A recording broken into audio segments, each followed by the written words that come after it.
So I'm outside. I'm watching the birds and the squirrels and all the animals I've got right outside my window. And then I hear a ding, ding, ding, ding, ding, ding. Oh, shit, Dewey. I got a show to do with duty. So I come running in here and you're like, okay, where is he? Okay, where is this guy? He's Where's the messing guy? around with the birds and the bees. He's Dewey Freeman. I'm Mark Sylvester. We are the Elder Council. It's Good been a morning, while, sir. It's been a minute. It has. And lots of great things have been happening on this end. We just finished a fantastic initiation with Traver and Man Uncivilized. Doing a bunch of teaching, and we are being blessed with fog and rain this morning instead of 90-degree heat. So I love it. I apologize. It's going to be 72 and sunny outside. So I said I apologized. So I want to tell you, since we've been doing this show, I've had an opportunity to talk to lots of people about what we do. I'm super proud of the show. I love the conversations. I love the concept, though. The pretense under which we do the show is if we could go back in time and talk to a younger version of ourselves at key moments in our life, what would we say? Because we know ourselves better than anyone. Hopefully, what would now. how would we phrase our advice to ourselves so we would actually potentially possibly listening, knowing that we're a couple of rebels? So I was talking to a buddy yesterday who's also an elder. Mm-hmm. He happens to also be a poet laureate, and he's spectacular. He wrote 3 books and had them translated into 20 or 30 languages, and it was just over during COVID turned into a film that's going to be released later, just in a couple months, actually.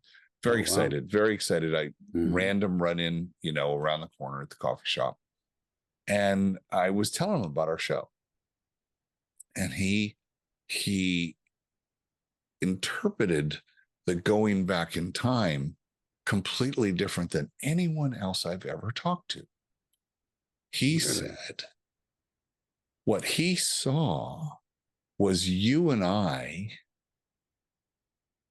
in battle in Europe in the 1800s, dug into a foxhole, and we were best friends. Mm-hmm. And we gave advice to a guy in the next foxhole that saved his life. Oh, that's quite a concept. And we have come back, and now we're doing the same thing. Mm-hmm. And he said that immediately? That was just his vision immediately? Yeah. Yeah. He's that guy. Mm-hmm. He's that guy. It's amazing. So when I say that, what does that make you think?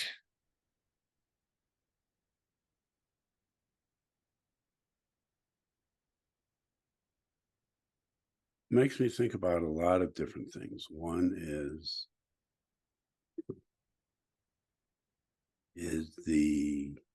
in being in the foxhole and being with you, and the man in the foxhole next to us, is really looking at life and death, and the concept of either putting ourselves or being put into a situation where we've got to literally dig in in virtually every way possible, literally dig in to be able to survive. And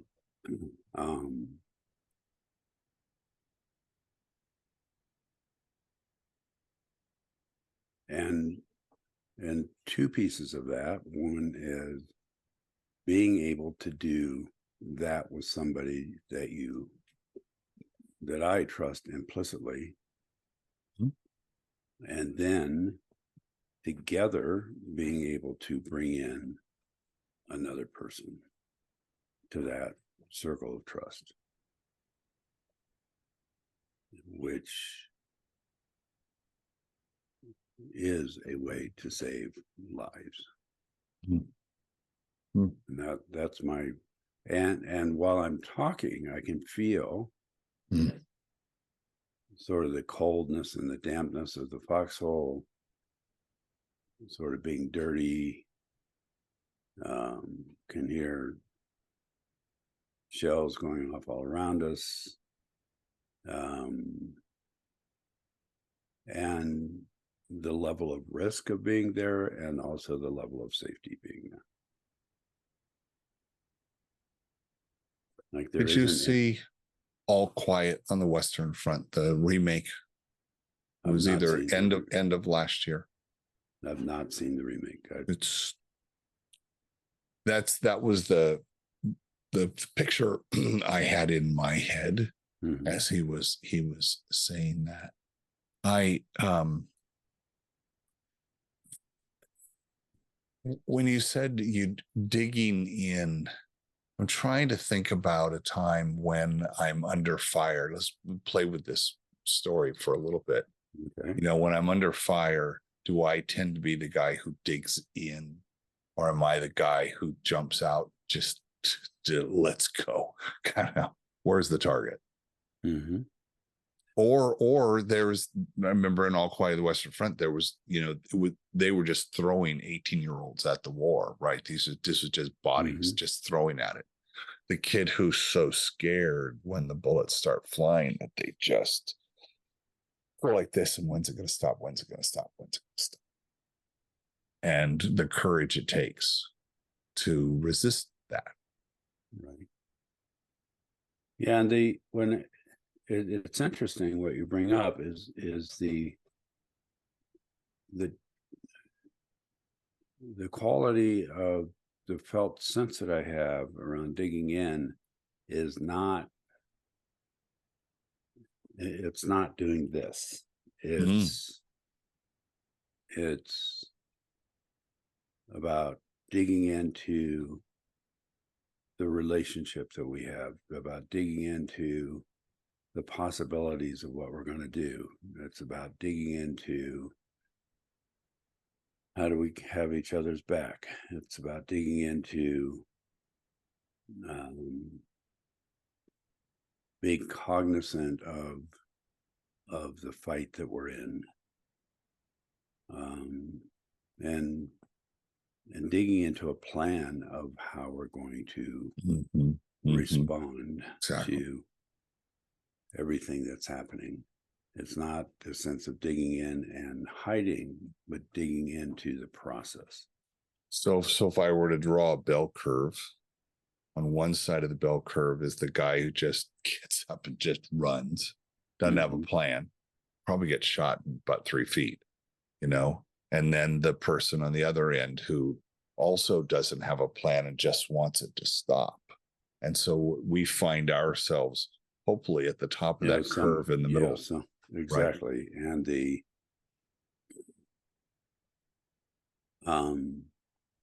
and also the concept of digging into our hearts and our souls to find the courage to do what we need to do, and that comes through our relationship and the idea of bringing another man into that relationship.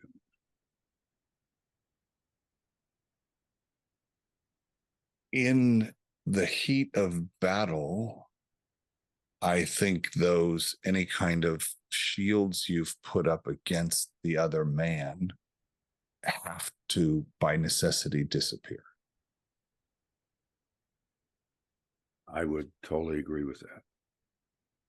And when you say the shields, The thing that prevents us from that closeness were we not in battle, because we're we have all of our shields up, is what I would say, as opposed to now, man, I got, we're back to back now fighting, right? We can't afford to have a shield between us.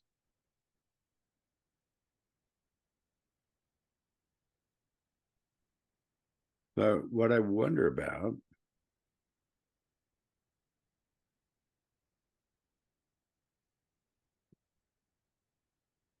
I'm asking this more for the audience than for us, because what I know is that the shields between us don't really exist, between you and I. What's it take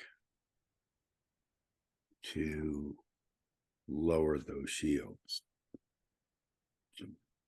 from your perspective? Because I can envision us in a foxhole, and in fact, we have had times in our relationship where we were fighting for certain things together. Yes.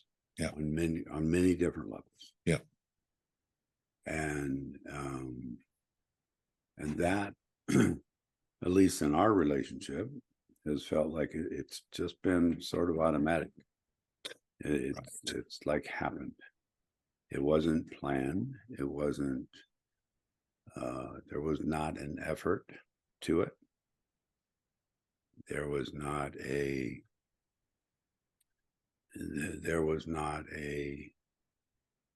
it wasn't transactional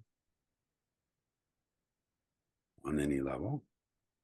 And what does it take from your perspective to set up that situation? Oh, I think that's an easy answer. I want our audience to answer that question. But because they're not here, it's a simple answer. It's trust. You bet. Right. It's interesting to me. I would love to do a semantic analysis of the transcripts of all of our shows to see what word cloud gets built as a result of that. And I think one of the words that would be large and in the center would be trust. Yes, I would agree with that. And what's interesting to me is I don't want to be an absolutist, but it feels like I'll say in most situations, okay, when trust exists, you can then deal with all the things that you actually need to deal with, which could be actually dealing with something that's negative or enjoying something that's positive, because you have a foundational layer of trust. But without the trust, I don't think that you can properly engage the negative or enjoy the positive. Okay, I'm in agreement with you. Talk about that just a little bit more, what you mean by that. So if there is something comes up out of the blue that you have to deal with, so I'm going to take us out of the war situation, but there's something we have to deal with, and it's negative. It's not a positive thing, whatever that thing is. The fact that you and I are going after, I know you've got my back, I've got your back. We trust each other. We know what the skills of each other. We kind of have all that foundational stuff. I'm not worried about our ability to deal with this negative thing at all. I trust that we will prevail. I trust that we will be able to get through that thing, and it too shall pass, right? That I trust that. Mm-hmm. Same thing with something that's really great that happens. I trust that we can be fully present and enjoy that wonderful thing that's happening, whether it's getting out of the car and walking, looking at the beach, and it's just like, oh yeah, right. I'm not burdened by other things that are going on, like where I'm distracted. But I think when we there's an image in my mind. This last week, as you know, we have a couple of very large cats, and one of them was doing this. He was he was doing laying on his back, completely stretched out, 100% vulnerable to anything. But he trusted, he felt safe, he was trusting, he felt safe, and he could relax. He was in his most relaxed state. So he was able to enjoy his nap best. And I think if you don't trust, you can't have safety. There's a lot of things you can't have. You can't have the deep love that we really want. And I'm just, as I think about this, I'm very happy that I have trust is such an important thing to me, that and it shows up now that I'm kind of looking back on I'm framing some key moments this past week, and in situations where there was someone new or I had not established trust yet, I know that I was going out of my way to be relational, not transactional, so I could start having the building blocks of trust happen even within an hour-long conversation. When you're speaking of the building blocks of trust, what are those for you? So you'll remember one of our very early shows, we were talking about, it might even be your exact words, where you said we build the relationship one brick at a time. So that's what I mean. Right. It's one interaction and another interaction. And sometimes it takes a long time. The bricks, you don't see someone very quickly. And sometimes it happens very quickly because you can tell, I was in a sales situation this week. We're pitching some new business. And the one guy who brought me in, he knows me, but doesn't know me. Right. I mean, and we have a good relationship, but he was the one who brought me into his partner. So his partner has to trust him that I'm a good guy. I'm the right guy to help solve the problem. I don't know the new guy. So I'm doing things to build our know, like, and trust factor with someone I don't know, that I would love to do business with, but it's important to me that they know me, that they like me, that they trust me, and that in return, I get to know them, I like them, and I trust them, because I want to do business with friends, right? Because it's about relationships. So it's just kind of interesting how all these things get back to trust. And now let's cut back to the foxhole.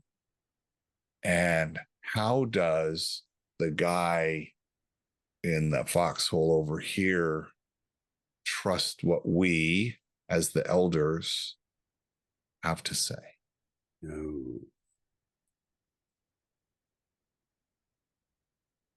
Audience, that's called a callback. A callback to the beginning.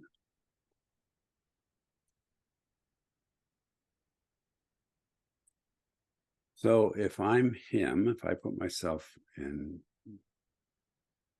his shoes or his foxhole, one of the things that I would look at is what's happening between you and me. So he would see that. So the chances are, we know each other. We all know one another. We're in the same. He's not just this random guy. Right. We were earlier maybe having, a hard biscuit and some cold tea. So that would be one piece. The other piece is if I'm in that other foxhole, one of the main things that would create trust for me would be to be being treated as an equal. Mm-hmm. Mm-hmm. That it wouldn't be watching these two guys in this foxhole. This, if I'm here, the one person, and I'm looking at the two guys over here, you and me, if the message was you're not equal, you don't know what you're doing, that would not create trust. Yeah. Hey, idiot, get your head down. Right. And when I say equal, what I'm really talking about is equitable, because and the reason I'm saying it that way is because all of us have different talents. Mm-hmm. Like, you have talents that I'm not even close to, I can't even touch because of your experience in life. And I have talents that you don't have. I, for one, cannot rope a cow. And I'm pretty damn sure you've roped more than one. More than one. And so there's a piece around equability that's different than equal. I mean, I, for one, cannot do certain computer programming. And I mean, the truth is do I want to learn how to do that? Not on God's universe. No, I would much rather be roping a cow. And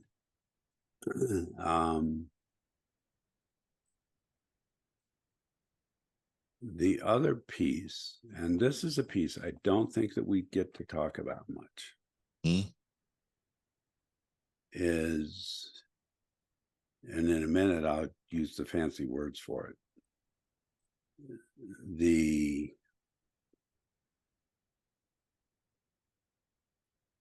there's a knowing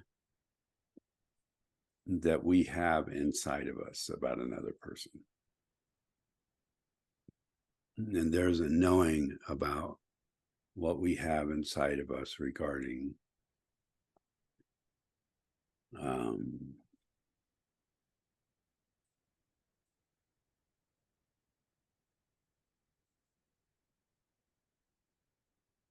whether or not to create an opening for another person. And it's, the word for it is neuroception and then interoception. Those are fancy words.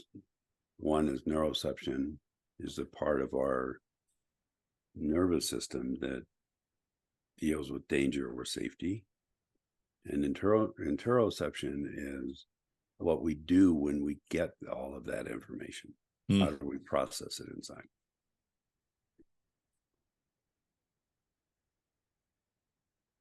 One of the things I think that has happened with men is that we have been taught not to listen to those parts of ourselves. What was going on in my head was my, you know me, I think in pictures, and I was thinking of a couple of guys up here who have a big radar, and it's just constantly sweeping. That's the neuroception part, and it's just looking for friend, and stuff just pops up, right? And it has to identify friend or foe, right? To your point, and then the interoception. Did I get that right? Right. And in a minute, I want to wrap back around to the neuroception part. It is the, hey, Captain, we got to deal with this, right? Or hey, I know exactly what to do to deal with one of these things. And to your point, we either, the radar isn't fine-tuned enough, so we don't see the things before they get too big and we can't escape them, or it's not even on, or it's foggy, or what, or we're not paying, we're doing something else, we're not paying attention. Like, kind of get that? Yeah, actually, you're totally on the right track. I think the only difference I would say or interject here is neuroception has absolutely nothing to do with our brain. Oh. And it's a somatic response. It's a totally somatic response that we feel in our gut. And we as men have been told not to listen to that. That we are thinkers and doers way too often. And it's like, so we oftentimes override what's happening in our gut. And Okay, then keep going. In a situation of being in foxholes, if we don't pay attention to our guts, we're in big, big trouble. I immediately thought of last night being on stage performing at the Alcazar Theater, and when I step out from the sideline in onto the hot stage with my scene partner, if I think, I'm done. Exactly. And if I just say the thing that comes to me, I feel it's like when that person walks out to me, how is the way they walk, what they say, what they look like, what's on their face, what does that make me feel? And then react to that feeling and don't think. It's pretty good chance it's going to be honest. Mm-hmm. And when it's honest, the human condition is almost always hilarious. There's just funny in life, right? And I remember one of the players come up afterwards apologizing that she wasn't that funny because she was all up in her head and she was thinking all night. She wasn't feeling. I said, good. I'm glad she had conscious of her incompetence. Yes. There you go. So this is a really cool piece that you just brought up. Earlier in our talk today, we were talking about those shields. Yeah. Thinking is a way to put up those shields. Oh. So that's what if the person who came up to you and said, I apologize, I was thinking too much. What if I could be so bold as to interpret that is, I apologize, I put up my shields because I was probably too nervous tonight. Yeah, she was she'd gotten a distressing phone call just before she walked out on stage. Exactly. And so in that process in our process of thinking, and clearly in our process of overthinking, we override our gut, we override our heart and our soul, we override in many ways what we really know best. And wrapping back around to the concept of trust is not an intellectual process. In fact, I would ask you, but actually really I'm going to ask the audience, is how many times have you walked into a room or a particular situation and everything looked perfect? The person who came up and introduced themselves their social skills were very high. They smiled, they connected, all of those pieces. And in your gut, you were going, oh, there's something wrong here. There's something missing. And but because we think and everything looks good on the outside, we override that, oh, there's something missing part. Why? I think we all have felt that. Why is it? So I think we're talking about, we're brushing against intuition, right? Completely. Yeah. And we've heard of intuitives, right? People, I have a bias when someone says they are an intuitive. I changed the channel. I Yeah, changed the channel. Yeah. I am and totally agree. Yeah. Though I have met people who are truly intuitive and they would never ever say that. Right. And you know. Why is it that this is a cliche or a stereotypical that we would say that women are intuitive? They have an intuitive nature. They trust their intuition. You would associate those kinds of comments with women, in my experience, and not with men. What is it about is it a cultural thing or is it a gender thing? Is okay, different question. Is it nature or nurture? This lack of paying attention, the I got to get that word, introception. What did you? There's neuroception and interoception. Interoception. Yes. Neuroception is sort of our radar that's in our gut. Interoception is, if I'm sitting here right now, I can feel warmth. I can feel or excitement, like when I'm working, for instance, with Robert and his academy, Robert Wunderlich, and doing jujitsu. It's like we will be going through a certain technique, and it's just inside me. It's just like, this is so fucking cool. This is like so, exciting. It's like, and I'm in jujitsu. I'm the whitest of white belts, so. So I'm not talking even about the necessary skill level. I'm talking about the learning the skill, the excitement of the skill, the contact and learning something from someone who actually I care about and who cares about me. And so then why?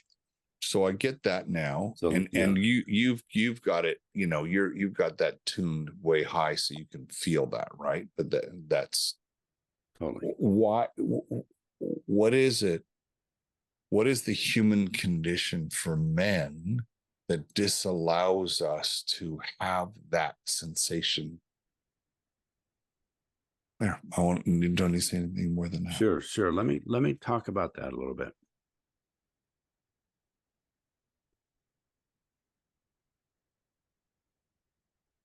I actually do believe that men have a slight bias instinctually to problem solving. I don't know that I don't know if I can put numbers on it. But it's not a 90%. It might be a 55 or 60%. If 50 is the middle. And women, I do think, have a slight bias toward intuition, mostly because when they're carrying a child and when their child is little, 99% of everything comes through intuition.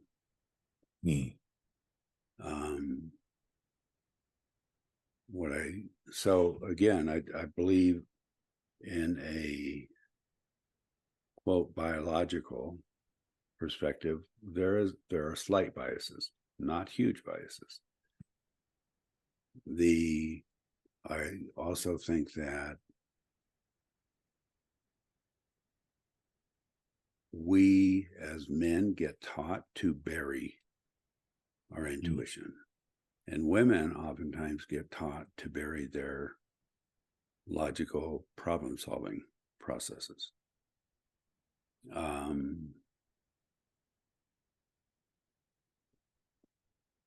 I believe that men have an extremely high capacity to be intuitive if they allow themselves to grow in that area. There's no reason that men can't or don't have that.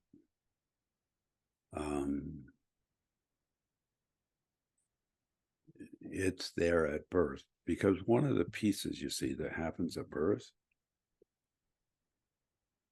regardless of what plumbing we're born with, is if we don't have that intuitive part or that neuroceptive part, we will all die.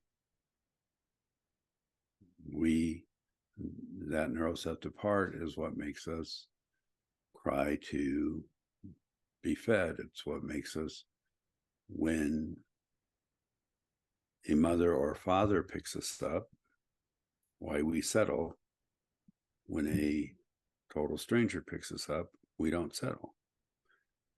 It's not because we go, oh, this person is a good or bad person. It's just we don't know that person. And I mean, I'm sure that everyone has seen that. It's like, people will have friends and they'll bring their 4-week-old baby over, and the mom and dad and they're holding the baby and feeding, and then someone says, can I hold your baby? And within seconds the baby is crying, not because anyone did anything wrong, but because on an intuitive level that little person does not know who we are. They don't know whether we're safe or not. Now, it doesn't take that long to become safe when we are really safe, but we have that whether we're a little boy or a little girl. It's there. The way that what I would say, and this has been a piece that I've spoken about for a long time, is all of the emotional, intuitive and emotional stuff men and women both have full access to.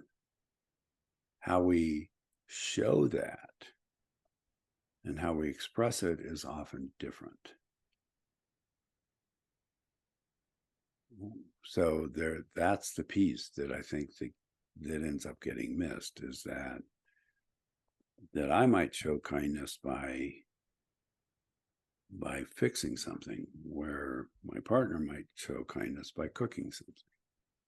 Is we have different ways to show and different ways to interpret what we pick up, and we have this, we have a human capacity to pick everything up. As our audience is listening to this, I'm sure they're relating to their own conscious or unconscious competence in this area and how they've turned. Hope so. Right. Yeah, exactly. So how does someone turn this? And I apologize, one of my neighbors has gotten up early and decided that he needed to use his chainsaw this morning. Yeah, actually, I'm not able to hear it. So. Okay, great. How does someone go about kind of some clean the glass on the radar, if you will? What is something that someone could do? You mean like to literally teach themselves to listen to themselves? Yeah, exactly. Well, the first piece is going, yes, I do have that capacity. And it's literally going, yes, I do have that capacity. And here's the second piece. If I were really going, and your question is like a really good question.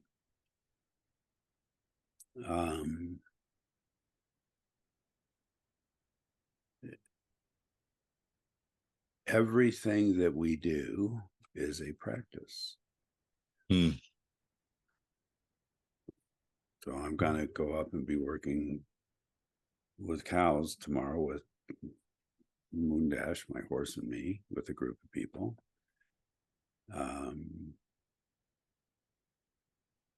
I'll go down to the academy and practice. I will, you will practice improv. you will practice storytelling. You have practiced and have earned a black belt in martial arts. It's a practice. And what I would say to people, there's a thing called a sit spot in nature-based work. And all a sit spot is, it's so simple.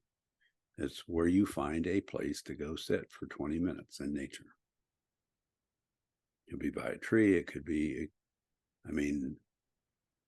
like we live on the side of a mountain. So if I sit on my front porch, or it's actually a deck, not a porch, but I can see up to 40 species of birds, and I see fox going through, and coyotes, and voles, and eagles above, and on and on. And all it is sitting in a sit spot 20 minutes a day and doing nothing but observing without judging or without interpreting. And so that's one part of it. The other practice that I do is we can hold energy in our head or our hearts or in our pelvic bowl, is for people to really work on holding energy in their pelvic bowl. And I don't mean energy like sexual excitement. That's not what I'm talking about. I'm actually talking about being totally aware of our gut and even the weight we have on our seat. It's a process of internally paying attention to our sensory process, our internal sensory process. When we do that, what we do is we begin to turn on our ability to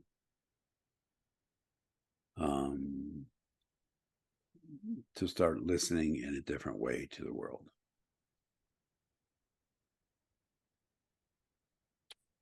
So to listen to the world, you have to listen to yourself first. Yes. And to be in a place of being versus doing. Like, for instance, this is a perfect example.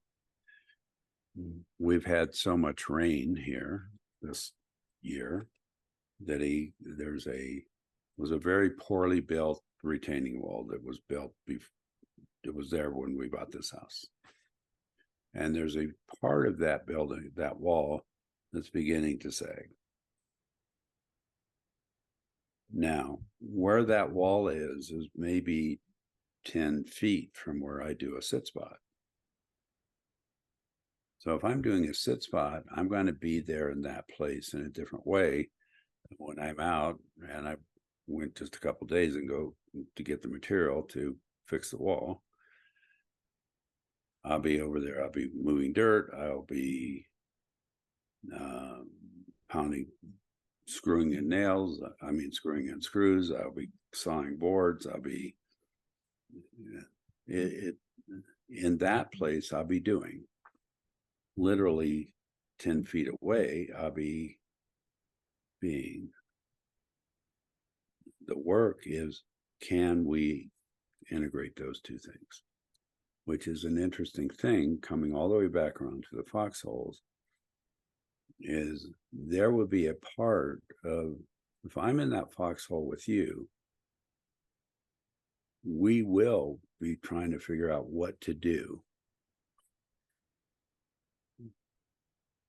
The foundation, though, of figuring out what to do is based on what we know about each other from a being and relational standpoint. And that's what we would then be inviting the dude in the foxhole, the next foxhole. We're going to invite that dude into that energetic space with us.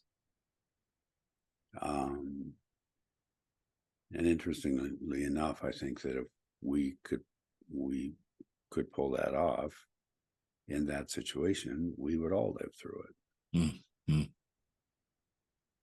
We need to be able to have both of those processes going on. I love the way you put a button on that conversation. This I hope that people would take and kind of use this week to, first off, find 20 minutes in your day, go find a place outside, just sit, observe with interest, without judgment. And if you've never done that before, trust that you'll be fine on the 21st minute. You'll be fine. Absolutely. You will get through this. Because that is, I think that's taking a very active step toward being consciously incompetent, right? Yes. So it's like, oh, I know I need to do this. So I have consciousness around my competence in this area. And if you're already good at that, you have conscious competence. Yes, I know I'm good at that.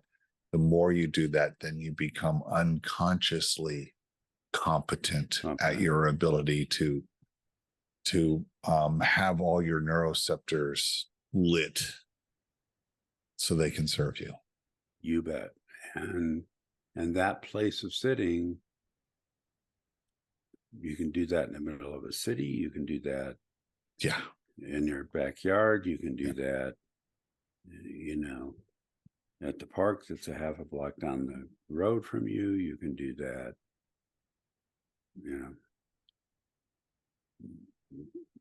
Every place that you do that can be special. It does not have to be.